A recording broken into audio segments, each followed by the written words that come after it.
Assalamualaikum warahmatullahi wabarakatuh. Saya Yudi Pramuko, tukang donat dari Parung YouTuber tertua di semesta. Alhamdulillah, wassalatu wassalamu ala rasulillah. Sekarang hari tanggal berapa ini? 7 ya, Januari 2025.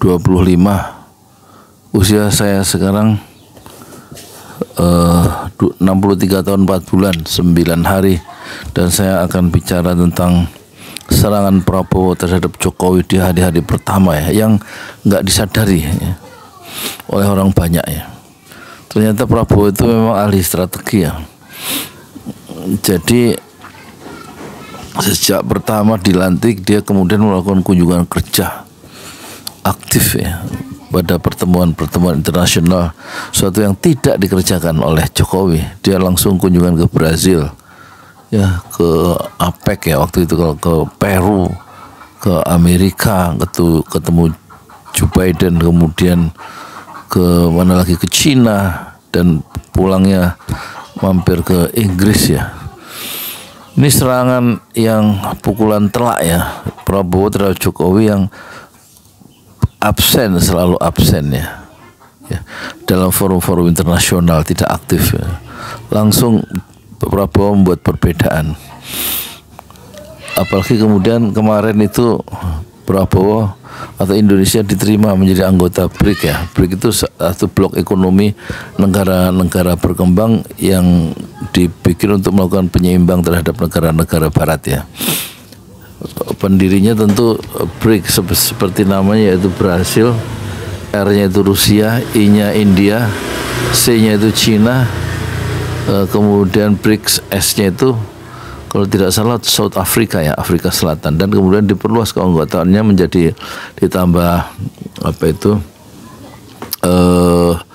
Mesir, kemudian Ethiopia, kemudian Uni Emirat Arab dan Iran ya.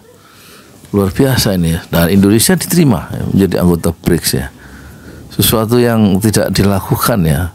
Ada aspek internasional yang sangat aktif ya, yang dilakukan oleh Prabowo, dan ini sekaligus memukul ya satu kebijakan politik luar negeri dari Prabowo, dari seperti itu Jokowi yang bolak-balik bertahun-tahun absen. Ya, apalagi kemudian serangan untuk Jokowi itu bukan hanya dari Prabowo ya, di awal pemerintahan Prabowo setelah dilantik 20 Oktober, dan kemudian melakukan lawatan kunjungan ke luar negeri, dan itu sebenarnya memukul ya kebijakan Jokowi yang defensif ya, selalu berkutat di dalam negeri ya. Yang kedua, serangannya kemarin ada berita dari media berpengaruh dari The Straits Times yang terbit di Singapura, bahwa Prabowo adalah 2025 ini akan menjadi 10 tokoh yang paling berpengaruh ya, bersama Xi Jinping, bersama Vladimir Putin, bersama India, siapa itu pemimpin dia. Jadi Prabowo mendapatkan semacam klaim dalam sistem internasional bahwa dia akan menjadi orang yang leader ya, presiden yang berpengaruh tahun 2025, dan itu kontras ya dengan Jokowi yang tahun 2024 itu menjadi nominator dari pemimpin yang paling korup ya, di dunia, versi Organized Crime and Corruption Reporting Project yang berpusat di Amsterdam, Belanda, satu organisasi NGO internasional yang prestisius, yang kredibel, yang justru memojokkan Jokowi ya sebagai tokoh yang nominasi yang korup ya, tokoh yang korup ya. Berbeda dengan Prabowo yang kemudian dilambungkan oleh sistem internasional ya, menjadi orang yang paling berpengaruh bersama presiden-presiden termasuk Anwar Ibrahim, Putin, dan lain-lain itu. Ini serangan kedua ya, justru The Straits Times itu justru ingin secara tidak langsung memukul Jokowi ya, dengan mengangkat Prabowo dan sekaligus menenggelamkan Jokowi yang sebelumnya memang sudah diterpedo oleh NGO dari Organized Crime and Corruption Reporting project itu.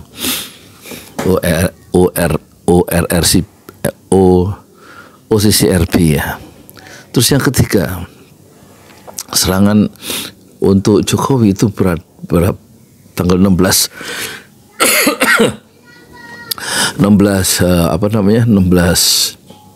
Desember ya, ketika surat pemecatan itu ditandatangani oleh Megawati dan Hasto yang memecat Jokowi sebagai kader partai PDI, sehingga peluang untuk menguasai PDIP yang katanya arus bawah PDIP mengendaki Jokowi itu layak untuk memimpin PDIP tertutup sudah, dan dia akhirnya terpuruk ya, bukan hanya terpojok, dia terpuruk ya, dipukul oleh Prabowo, kemudian dipukul oleh ORCCRP ya, kemudian dipukul oleh Straits Times dari Singapura, dan kemudian juga dipukul oleh PDIP sendiri. Dan tentu di luar dugaan peluang-peluang untuk dinasti Jokowi juga menjadi berantakan ya, ketika Mahkamah Konstitusi menghapus presiden threshold yang 20% menjadi 0%, dan itu tentu memperkecil peluang anaknya yaitu Gibran Rakabuming Raka untuk maju menjadi calon presiden.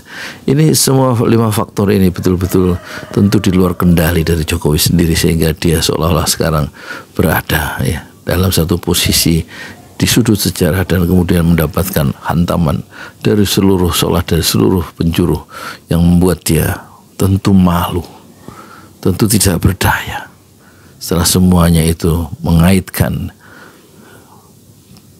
ya kepada perilaku politik Jokowi yang dia sekarang menerima hasilnya, menerima buahnya dari kegiatan-kegiatan dia selama 10 tahun mengelola kekuasaan yang tentu mencederai demokrasi. Jadi inilah serangan-serangan yang saling kait-mengait, dan tentu akan membuat manuver-manuver Jokowi dan pengaruhnya. Mungkin sebentar lagi pengaruh Jokowi yang masih beroperasi melalui menteri-menteri jadi kabinet yang hampir 50%, itu 16 menteri mungkin dalam 6 bulan ke depan tampaknya akar atau ya kuku pengaruh Jokowi lewat menteri-menterinya mungkin sebentar lagi akan dicabut oleh Prabowo ya melalui reshuffle kabinet. Siapa tahu ya, dunia politik selalu dinamis, dan kita jangan lupa yang masih menjadi duri dalam daging dalam pemerintahan Prabowo adalah Gibran yang dijuluki oleh Tempo sebagai anak haram konstitusi, kejahatan konstitusi dimulai dari Mahkamah Konstitusi nomor 90 yang dilahirkan oleh paman dari Gibran Rakabuming Raka atau adik ipar dari Jokowi, yaitu Anwar Usman, yang mengeluarkan peraturan yang merekayasa hukum dan mengeluarkan peraturan Mahkamah Konstitusi nomor 90 16 Oktober 2023, dan perbuatan Anwar Usman kemudian diganjar oleh pemecatan sebagai Ketua Mahkamah Konstitusi oleh Mahkamah Kehormatan Mahkamah Konstitusi. Bagaimana menurut Anda? Silakan Anda komentar. Saya mau tidur siang dulu, ngantuk ini 1:30. Assalamualaikum warahmatullahi wabarakatuh. Saya Yudi Pramuko, tukang donor dari para YouTuber tertua di semesta Fasbir Sabr Jamilah. Bersabarlah dengan kesabaran yang indah. Assalamualaikum warahmatullahi wabarakatuh.